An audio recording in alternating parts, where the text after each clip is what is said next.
to take you back to when I was 20 years old.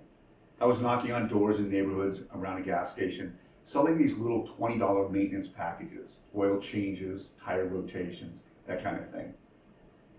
Nobody handed me a sales book. Nobody told me about Zig Ziglar and his ABCs, always be closing strategies, or any of the famous techniques.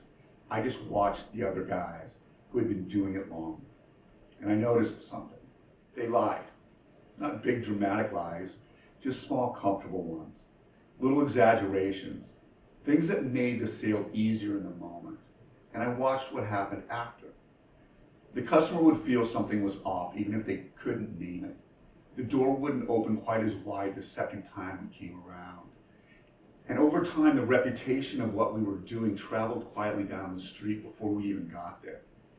I didn't have language for it back then. I just knew one thing that nobody had taught me from any book. People hate to be sold stuff, but they love to buy things. That wasn't something I read. This was something I felt, both as the guy knocking on doors and as a customer myself when someone was working me towards a decision instead of actually showing me something worth having. Later, when I got deeper into sales and marketing, the books and the trainings showed up. And the famous closes, the scripts, the moves that had been passed down like scared knowledge. One that always stuck with me was sliding the contract across the table during the presentation, slowly with the pen already on it.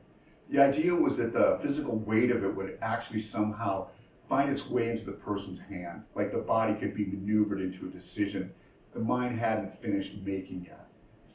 I tried these things, all of them, and every time I did, two things happened at the same time.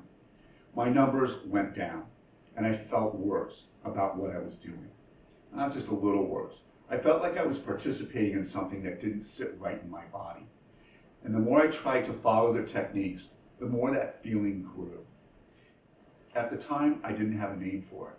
I just knew that the more I tried to close, the less I actually connected with people, and the worse I felt about myself. Years later, I understood what was actually happening. Those techniques weren't sales strategies. They were survival and scarcity programs dressed up in a suit and given a script. They put my need as the salesperson at the center of the room and called it closing. They were designed to move me toward what I wanted, not to serve the person on the other side of the table. And the customer felt it. They didn't always have the language for it, but the mechanical mind doesn't need language to recognize when something feels off. It just quietly closes the door. That's what I was experiencing at 20 years old, even before I had any framework for it. I was getting little glimpses, moments where I could see that something wasn't right, even though I didn't have the words for it yet. Glimpses don't care how old you are. They don't care about your background. They just show you what's actually running, if you're willing to look.